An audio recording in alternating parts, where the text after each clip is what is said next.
August 8, 1973, Austin, Texas. The Pasadena Police Department responds to a reported shooting at 2020 Lamar Drive. When officers arrive, they find 3 teenagers waiting in the driveway. Inside the house, they find the naked and shot body of 33-year-old Dean Corll. One of the teenagers tells police that he shot Corll in self-defense. The investigation into Corll's death would bring to light a chilling tale of manipulation, violence, and serial murder. Operating without suspicion, Corll had raped, tortured, and murdered at least 28 teenage boys. This is the case of Dean Corll, the Candyman.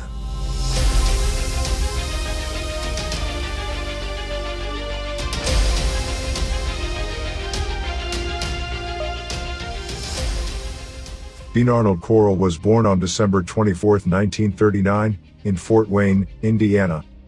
Like many other serial killers, Corll's childhood was marked by a troubled family dynamic and his parents' eventual divorce. In 1950, his mother remarried and the family relocated to Houston, where they started a small candy business called the Pecan Prince. Corll graduated from Vidor High School in 1958 and then began working for the family business. In 1963, a teenage employee complained to Corll's mother that her son had made sexual advances towards him. Instead of addressing her son's inappropriate behavior, she fired the teenager. In 1964, Corll was drafted into the United States Army. He was assigned to Fort Polk, Louisiana, for basic training.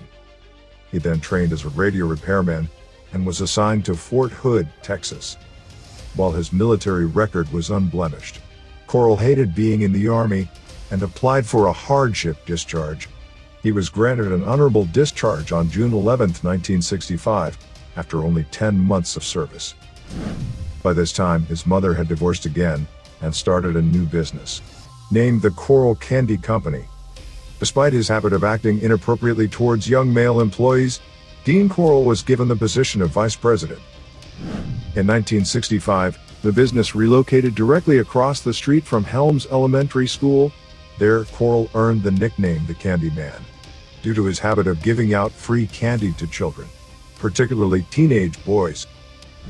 Corll positioned the factory as a meeting place for local youth. He installed a pool table at the rear of the factory, where the youth would socialize. But Corll's kindness was just a mask to hide a predatory mind capable of unimaginable horrors. In 1967, Corll befriended 12-year-old David Owen Brooks. Despite their age difference, Brooks began to socialize regularly with Corll, even accompanying him on several road trips. Brooks, whose parents were divorced, saw Corll as a father figure. Corll's intentions, however, were much more sinister. By 1969, he had manipulated Brooks into a sexual relationship. Corll would give Brooks cash or gifts in exchange for sexual acts, and Corll's manipulation would eventually lead to Brooks becoming his accomplice in murder. Between 1970 and his death in 1973, Corll murdered at least 28 victims. All of his victims were teenage boys between the age of 13 and 20. The boys were lured with promises of parties, candy, alcohol, or money.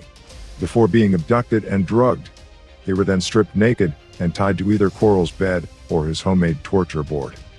Once restrained, the victims would be sexually assaulted and tortured, sometimes for several days, before being shot or strangled to death. Corll's first known victim was 18-year-old college freshman Jeffrey Conant. On September 25, 1970, Corll picked up Jeffrey while he was hitchhiking from the University of Texas to his parents' home in Houston. His body was only discovered on August 10, 1973. A short time after Jeffrey's murder, David Brooks caught Corll in the act of sexually assaulting 2 teenage boys, whom Corll had restrained to his bed. Instead of helping the boys, Brooks agreed to stay silent in exchange for Corll buying him a car. Corll killed the 2 boys and later bought Brooks a green Chevrolet Corvette. Knowing that Brooks would not go to the authorities, Corll then offered him $200 for any boy he could lure to his apartment. Over the next 3 years, Brooks would exchange the lives of many young boys, some of whom he knew personally. for his $200 rewards. Brooks would bring the boys to the apartment, where Corll would rape and murder them. Afterwards, Brooks would help him dispose of the bodies. In 1971, Brooks brought Wayne Henley to Corll's apartment as an intended victim.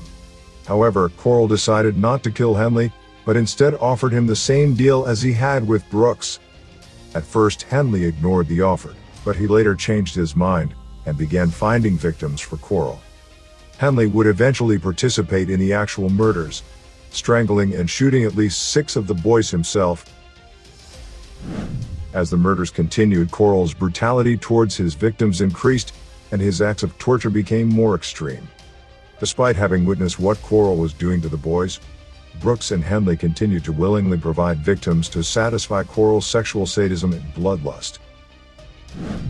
Corll's last known victim was 13-year-old James Stanton, who was abducted while riding his bicycle on August 3, 1973. For at least 3 years, Corll had killed without raising suspicion of his involvement in the increasing number of disappearances. His killing spree would likely have continued had events not taken a drastic turn on August 7, 1973. On that night, Henley invited 20-year-old Timothy Cordell Curley to Corll's house. Under the pretense of attending a party, he was in fact intended to be Corll's next victim. However, Curley brought along his 15-year-old friend, Rhonda Louise Williams. Corll was furious that Henley had brought a girl to his house. He tied up all 3 teens and told Henley that he would be raped and killed first. Henley managed to talk Corll out of killing him by promising to participate in killing the other 2. Corll agreed and untied Henley. Corll then began to rape Curley and told Henley to do the same to Williams. Henley used a hunting knife to cut away Williams' clothing, but at some point Henley stopped the attack on Williams and grabbed Corll's gun. Henley pointed the gun at Corll and told him, "I can't have you kill all my friends." Corll then advanced towards Henley, who shot him. The first bullet hit Corll in the forehead, but did not penetrate the skull. Corll continued to advance, and Henley shot him several more times. Corll ran out of the room and into the hallway, where he slumped to the ground and died. Henley then untied Curley and Williams, and at 8:24 a.m. on August 8, 1973, he called the police and reported the shooting. When the police questioned Henley, he confessed to his role in the killings. Henley also confessed to having participated in between 6 and 8 murders himself.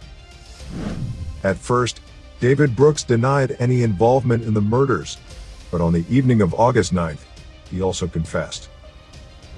The following day, Brooks and Henley started leading police to areas where the bodies had been buried, around Lake Sam Rayburn, High Island Beach, and Corll's boat shed in southwest Houston. Brooks and Henley led police to 27 bodies. One of the victims has never been identified, and a 28th body was discovered by chance in 1983. The autopsies revealed that all the victims had been raped and brutally tortured before being killed. At the time, it was the worst case of serial murder in terms of the number of victims in the United States. Corll's death was ruled self-defense, and Henley was not charged for it.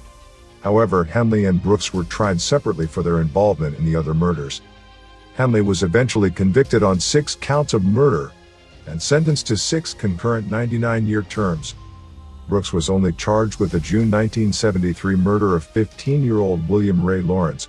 He was found guilty on March 4, 1975, and sentenced to life imprisonment. Brooks died in prison on May 28, 2020, at the age of 65. Henley is currently incarcerated at the Mark Stiles Unit in Jefferson County, Texas.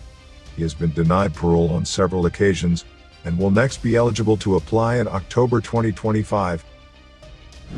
Dean Corll's death left many questions unanswered, including the true number of victims.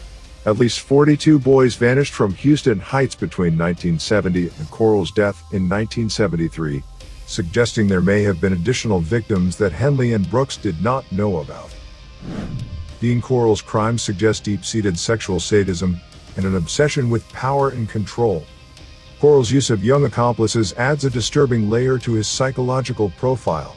He was able to manipulate teenagers into participating in his crimes, suggesting a high degree of cunning and a predatory ability to exploit vulnerability.